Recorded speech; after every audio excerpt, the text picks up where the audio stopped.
Welcome to Dialogue. Today we are diving into an incredibly sensitive, but I think universally relevant topic. It's one that really defines the current landscape of modern relationships and commitment. Right. And our mission here is to unpack this dramatic, consistent rise in marital affairs. We want to analyze that confluence of rapid technological change, evolving cultural values, and maybe most importantly, this pervasive issue of emotional isolation. We're basically looking at how these forces have transformed fidelity. Yes, from what was once a widely assumed social norm into something that now feels like an optional lifestyle choice, something people negotiate daily. Okay, let's get right into this because the core data itself is genuinely challenging. It's the kind of data nobody seems eager to consolidate or really talk about publicly. Well, when you look at the scope as infidelity, the self-reported rates, they vary wildly. And I mean wildly. We're talking anywhere from 20% of marriages experiencing infidelity all the way up to a staggering 70%. And that massive variance, that's the first real nugget of insight we need to address. Why the huge range? It highlights just how complex and, frankly, how underreported this issue is. And a big part of that is because we don't even agree on what cheating means anymore. That's a huge point. Is it sexual intercourse? Is it an explicit hookup from a dating app? Or does it include those hours-long, deeply intimate message exchanges that happen every night between two people who aren't married to each other? Right. And depending on how the research frames that question, physical, emotional, or digital contact, the numbers just swing dramatically. They do. But even if we take the most conservative, low-end number, 20%, that's a monumental social reality. Absolutely. If 1 in 5 couples or more are facing this, it just establishes the sheer scope of this crisis of commitment. But what's really critical here isn't just the overall number as high as it is, it's the trend line. The direction it's heading. Exactly. If you look at almost every reputable data set that's been collected since about 2010, the rate of infidelity is consistently, measurably increasing. And that specific time marker, 2010, is crucial, isn't it? Why then? Because that's the inflection point. It's when high-speed mobile internet, specifically 4G, and the explosion of sophisticated smartphones and social media apps became completely ubiquitous. The whole architecture of temptation changed.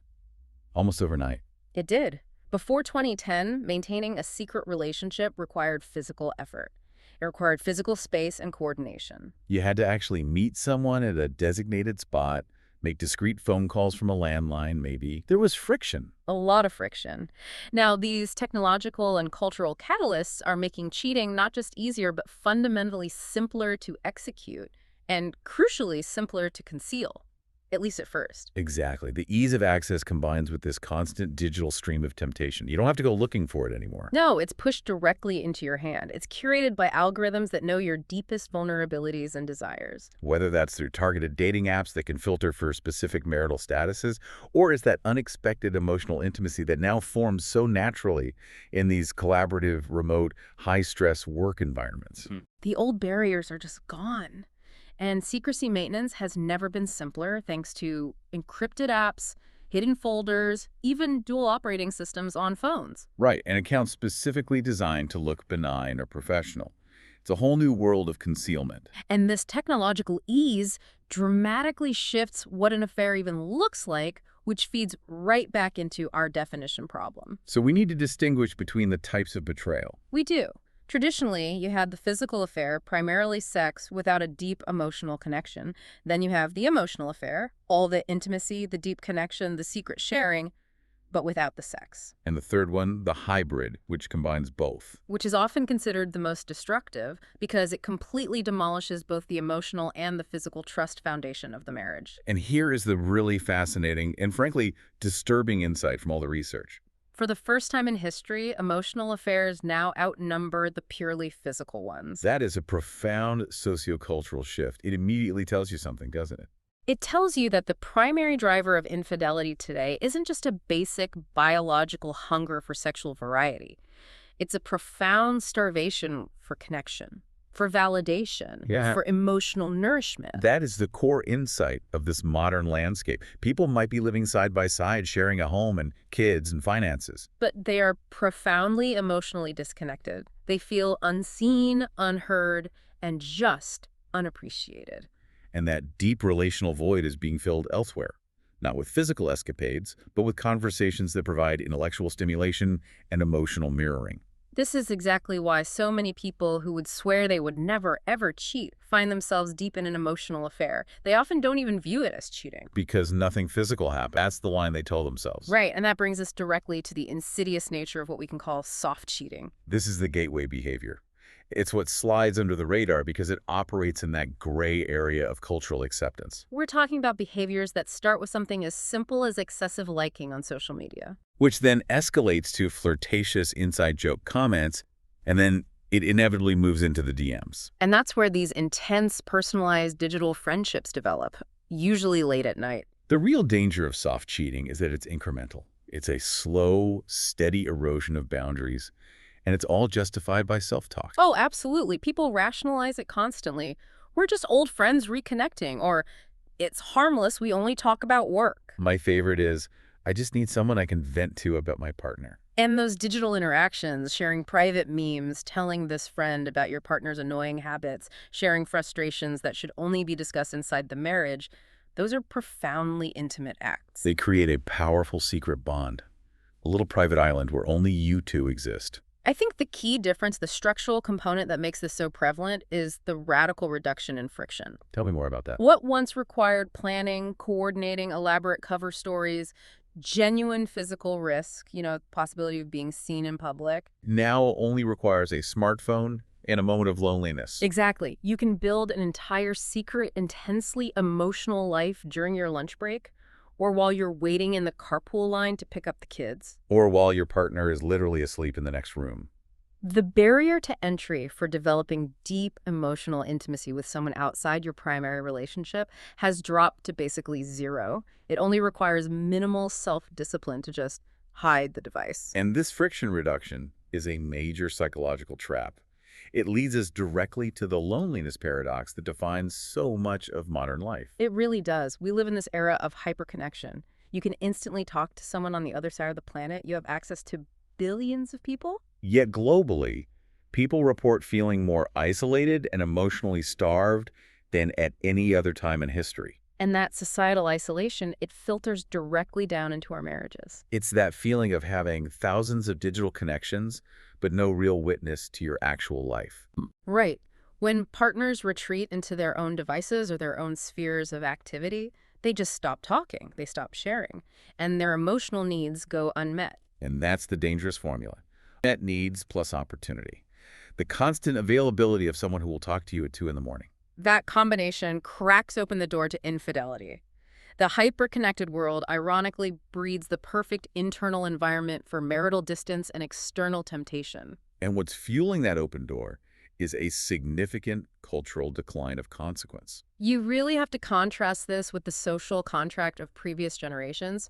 50 years ago, if a marital betrayal came to light, there were massive social consequences. Oh, absolutely. Social ostracization, maybe losing your job, intense public shame for both partners. The entire community enforced the norm of fidelity. Today, that social enforcement mechanism is, well, it's largely gone. The community structure has fractured. People move away from where they grew up. Their social circle might exist entirely online, not in the local church or the neighborhood council. And instead, modern culture, through films, music, the whole social narrative, it often glamorizes freedom, sexual adventure, self-fulfillment. Marital betrayal is frequently framed as finding yourself, or escaping a perceived trap, or just prioritizing one's own happiness above what's seen as an outdated institution. The societal stigma hasn't just eroded. In some circles, it is actually inverted. And if we connect this to the bigger picture, the shift isn't about some sudden biological change in humans. It's about the shifting social contract and the cost of breaking it. When the consequences disappear, the personal choice to step outside the marriage becomes less costly. Which makes the internal temptation driven by those unmet needs that much harder to resist. That lack of social and cultural friction is the real game changer in the modern affair landscape.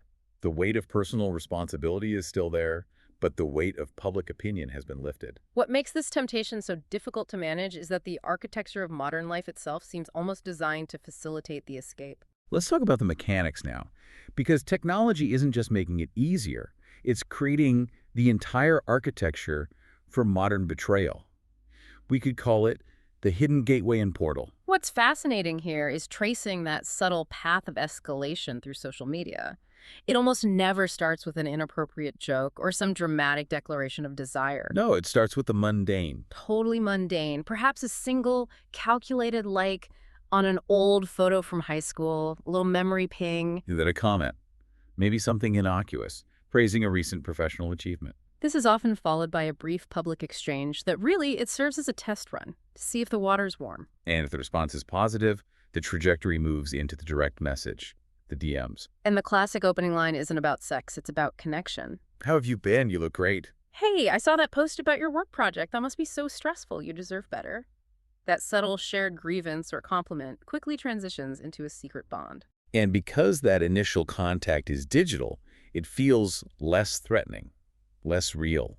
It allows for this rapid, intense self-disclosure that might take weeks to build in a face-to-face setting. You're sharing vulnerabilities from behind a screen. You're accelerating intimacy. And this is not just happening by chance. There is an entire commercial market dedicated to exploiting this exact vulnerability. We have targeted platforms, famously Ashley Madison, and countless other married-only groups that explicitly market affairs not as a destructive secret, but as an acceptable, even liberating lifestyle choice. The normalization is built right into the business model. They offer discretion and a curated experience that removes much of the guilt and inconvenience. They market it as a solution to a problem, not as the cause of destruction. And beyond the apps specifically designed for affairs, we're also seeing the rise of what we could call workplace micro-intimacies. Right. With platforms like Slack, Teams, and just standard email, we are constantly communicating in this semi-formal yet deeply personal way. These platforms are designed for rapid, low-friction communication.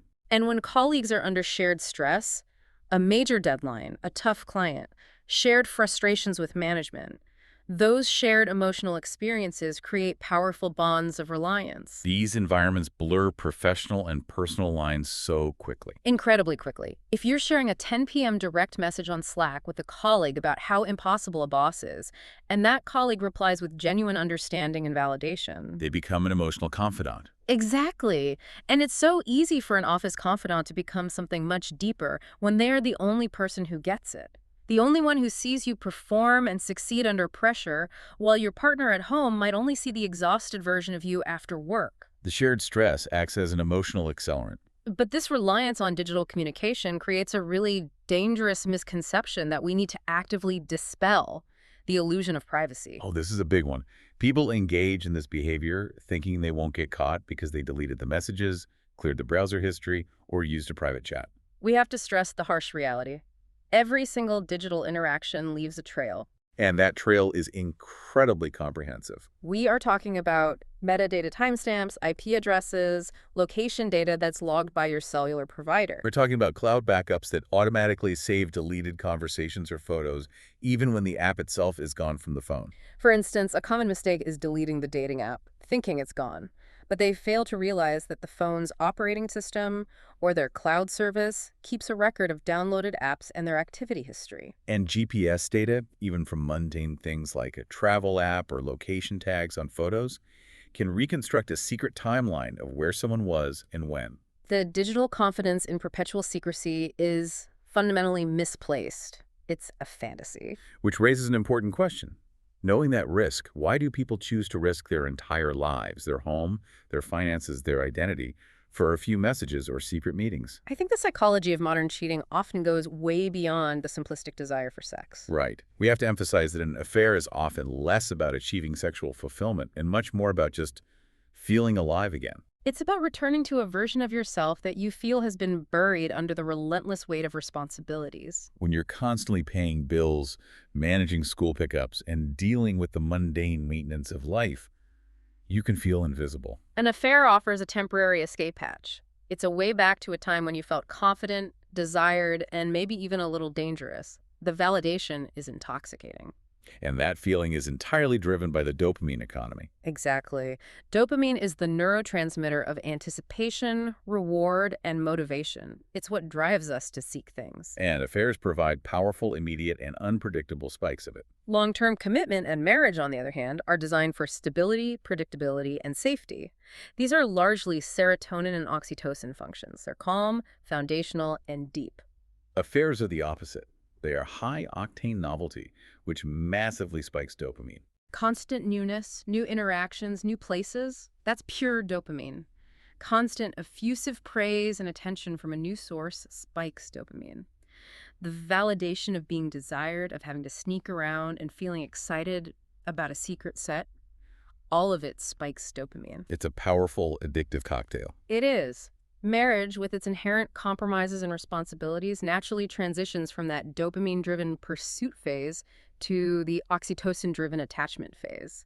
It rarely sustains that same peak level of excitement. And that leaves a biological craving for the old high. So we can look at the unmet needs model to really map the vulnerabilities that lead people to seek that spike elsewhere. And these needs are often very specific, aren't they? Very.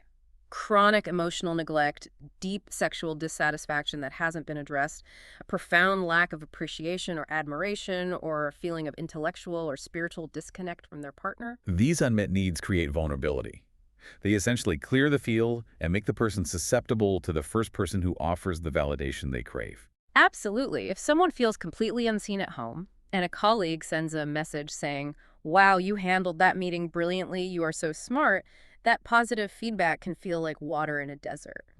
And this is the crucial distinction we have to make. Yes, unmet needs create vulnerability, but the choice to cross the boundary is what causes the cheating. Biology and circumstance explain temptation. They do not excuse the decision to violate the commitment. That distinction is absolutely vital.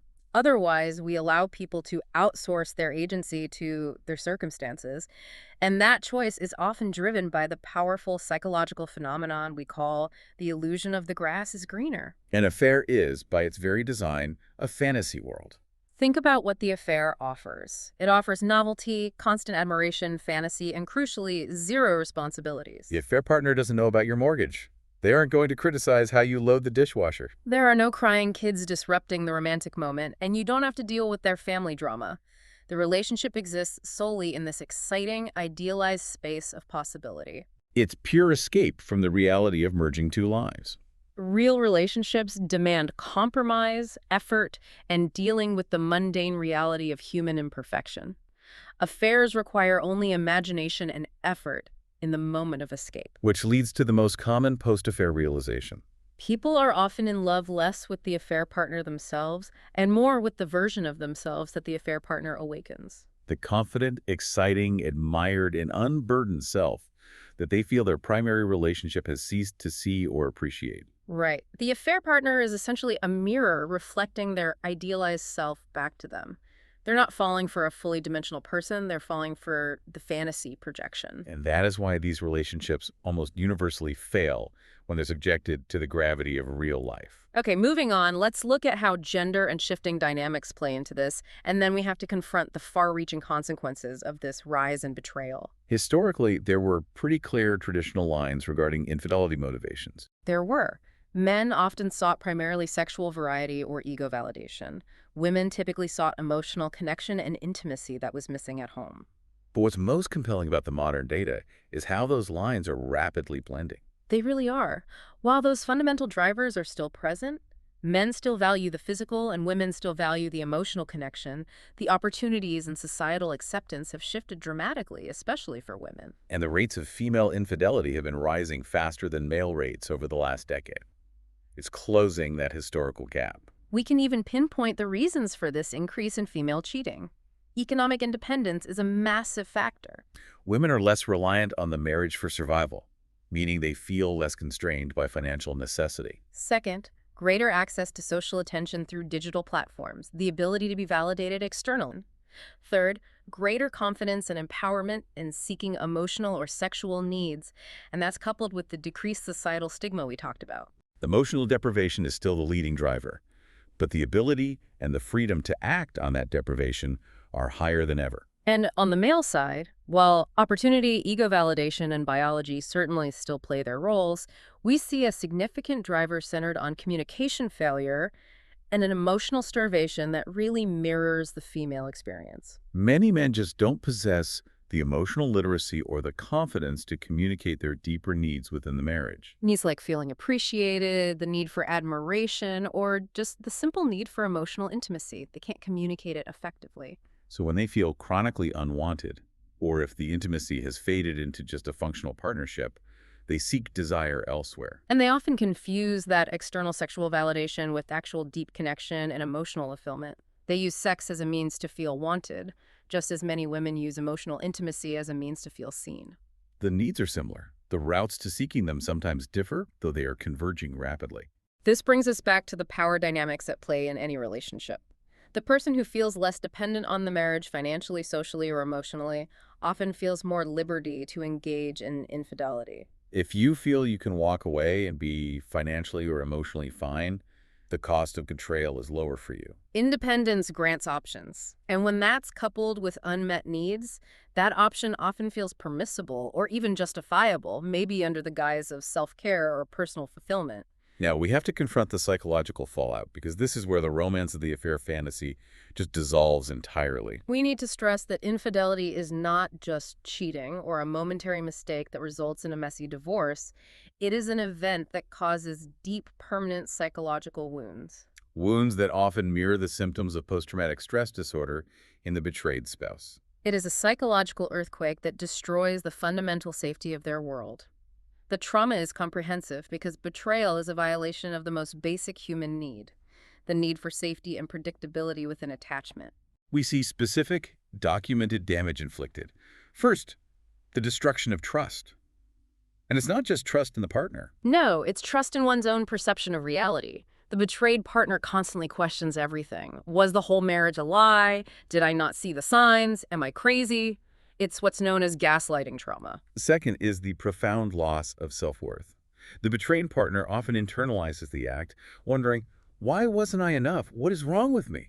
Even if they intellectually know the affair was the cheater's choice, the emotional residue is one of inadequacy. And third, that shattered sense of safety. They become hypervigilant. Every late text, every closed door, every secretive conversation triggers a trauma response. They might develop intrusive thoughts, flashbacks of imagined scenarios that disrupt daily life, exactly like PTSD symptoms. And critically, this damage impacts their future ability to bond with partners and their sexual confidence. Infidelity teaches a terrible lesson, that deep attachment leads to intense pain. These are not wounds that heal with a simple apology. They require profound, dedicated psychological repair, often involving trauma-informed therapy to rebuild that internal sense of self and safety. And the ripples of this trauma spread immediately to the most vulnerable group, children. The research here is unequivocally clear. Affairs destabilize children emotionally, even when parents believe they are successfully hiding it or claiming they're only staying together for the kids. Children are so highly attuned to their parents' emotional environment. They don't need to see the texts or know the specifics. They sense the tension. They feel the withdrawal of one or both parents, the sudden mood swings, the lack of shared joy, the constant secrecy. And that instability teaches them a deeply cynical lesson about love, loyalty, and commitment very early in life. They often struggle with trust issues in their own later relationships and may develop anxiety or act out in response to that chaotic emotional climate at home. And beyond the family, the societal cost is immense. This rising tide of affairs contributes directly to spiraling divorce rates, increasing distrust between genders, and a growing cynicism toward the institution of marriage itself. Every public or private act of betrayal makes the next act of trust exponentially harder. It erodes the very social glue that relies on mutual fidelity and commitment. And it feeds directly into the overall loneliness epidemic as people become increasingly guarded and fearful of vulnerability. It's important, too, to look at the consequences for the perpetrator. Right. The affair provides a short-term dopamine high, but most cheaters face intense, grinding regret. They may have achieved that short burst of validation, but they often lose respect for themselves. Because they violated their own fundamental code of ethics. They broke their own identity as a faithful partner. The source material is clear that affairs provide short-term highs but deliver long-term suffering. You cannot maintain a life built on a deep, fundamental lie. The constant management of secrets, the compartmentalization, without internalizing some of that toxicity. Many cheaters describe a profound self-loathing, realizing that the temporary escape was never worth the permanent damage to their integrity and the people they claim to love. And we have to talk about the affair partner reality. the bubble. Exactly. Affairs create these intense, highly charged emotional bubbles where everything feels meaningful, heightened, and fate-driven. But when that relationship is pulled out of the fantasy and into the real world, Especially if the spouse leaves the marriage for the affair partner. it rarely survives the transition. And why does this failure happen so consistently? Because the relationship was built on a foundation of secrecy, shared guilt, and pure imagination. It wasn't built on the mundane reality of shared responsibilities, conflict resolution, or commitment. The intensity of the affair is often a reaction to the circumstances, not a reflection of true compatibility. And the numbers back that up powerfully. The source material calls this the replacement fantasy. Statistically, new relationships formed immediately by leaving a spouse for an affair partner collapse within 2 years. 2 years. That's a stunning statistic. It is. The person they loved in the fantasy, the one who was always available, always validating, never burdened, often can't survive the mundane reality of cohabitating, managing bills, and dealing with the inevitable guilt and baggage from that destructive beginning. The fantasy partner suddenly becomes a real flawed human, and the high just wears off. Okay, let's shift to a more constructive perspective. The vital question: can marriages survive this? And if they can, what does that path of painful, often miraculous survival even look like? The first thing to recognize is that survival is possible, but it requires extraordinary, almost superhuman effort from both parties. Some couples truly do rebuild. They forgive and even transform the marriage into something deeper, more honest, and more intimate than it was before the betrayal. But this requires strict, non-negotiable conditions. Absolutely. The cheater must end all contact immediately, permanently, and dramatically. No ambiguity. They have to demonstrate absolute transparency, the kind of radical honesty that hurts, opening their phone, their accounts, their schedules. And this isn't about the betrayed partner catching them. It's about the cheater giving the gift of information to rebuild a sense of safety. And then both partners must take accountability for the parts of the marriage that created the emotional vulnerability in the first place: the neglect, the distance, the lack of communication. But, and this is the crucial nuance, the cheater remains 100% accountable for the choice to cross the boundary. The marriage may have been sick, but one person chose the toxic medicine. The repair process requires deep emotional repair and often years of intensive specialized counseling. An affair, in some rare instances, can become this bizarre catalyst for deeper intimacy because it forces both people to finally confront the deep, unspoken issues they had been avoiding for years. All the resentment, the sexual dissatisfaction, the financial secrets. It's a painful, catastrophic way to reset the relationship. But when the commitment is fierce, it is possible to forge a new bond out of the rubble. But we also have to acknowledge the quiet death, Yeah. which is far more common. Yeah. Much more common than the dramatic divorce or the miraculous recovery. These are the marriages that stay together physically. For the kids, for financial stability, fear of being alone, but they die emotionally. They never fully recover the trust or connection. They become essentially business partnerships trapped in perpetual emotional distance, existing side by side but utterly alone. So if the crisis is this prevalent, how do we shift our focus from managing catastrophe to proactively building resilience? How do we affair-proof commitment in a world that's constantly engineered for temptation? We have to start by redefining what commitment actually is. Commitment is not about restricting human attraction to others. Attraction is an inevitable biological phenomenon. Commitment is about the intentional, conscious, daily choice to prioritize your partner, even when external temptation exists. Monogamy, in the modern context, is not a passive default.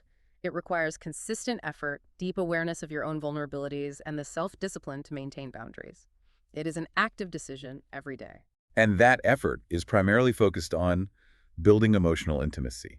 This isn't a grand, sweeping gesture like a vacation. No, it's the daily work that gets overlooked. It means scheduling check-ins that are substantive, practicing real vulnerability by sharing fears and insecurities, honest expression of needs without accusation. And maintaining mutual curiosity about who your partner is evolving into. We often assume we know our partner, but people change. If you stop asking questions, you stop knowing the person you sleep next to. A simple, consistent practice of asking your partner, what was the most challenging part of your day and what was the most joyful part? It forces connection. It makes them feel seen. It builds an emotional bank account. And we can't forget the physical connections keeping desire alive. This means actively investing in romance beyond just functional or maintenance sex. It's intentional flirting throughout the day. It's giving genuine attention, showing specific admiration for their character or their competence. And maintaining playfulness and mystery. If the marriage becomes too predictable, too functional, just roommates managing logistics, it creates a vacuum. A vacuum that is naturally filled by the dopamine rush of novelty elsewhere. A huge killer of connection in busy modern life is just exhaustion and logistics. Busyness kills connection. Therefore, intentional, scheduled, and protected time together is mandatory. If you treat your relationship like the last priority on the list, something you'll get to when everything else is done, it will behave like the last priority on the list. You have to proactively put it on the calendar, protect it like a work deadline, and follow through.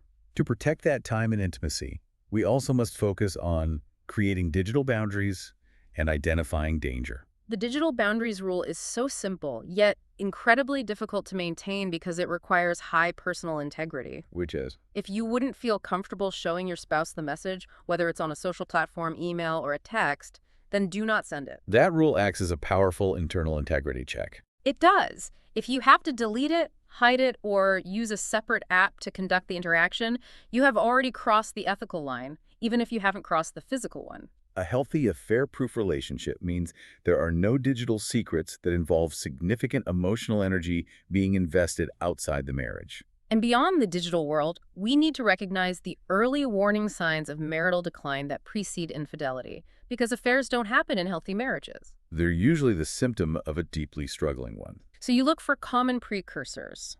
Withdrawing emotionally deep and unresolved resentment that just festers, negative communication cycles that repeat endlessly, constant avoidance of serious topics. The pervasive lack of appreciation for the partner's contributions.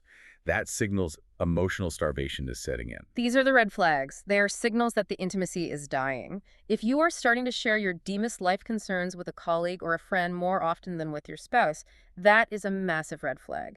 Your core emotional boundaries are deteriorating and vulnerability is setting in. Finally, let's end with a note of healing and hope. Despite all the grim data, people can change. Even those who have been unfaithful can become trustworthy and faithful partners again. But this only happens through brutal honesty, radical accountability for the damage caused, and a willingness to understand the root vulnerability that led to the choice. It requires a complete identity overhaul. And for the betrayed partner, healing does not mean forgetting the event. Trauma leaves a scar. Healing means reclaiming personal power. Understanding that the infidelity was a reflection of the cheater's internal deficits, their self-control issues, and their unmet needs, not a reflection of the betrayed spouse's worthiness or value. It means choosing to define yourself by your integrity, not by the trauma that was inflicted upon you. The continued human craving for loyalty, for safety, and for deep, exclusive love suggests that a cultural pushback is possible against this current tide of betrayal and emotional fragmentation. The explosion of affairs is truly a signal of emotional starvation in an age of hyperconnectivity.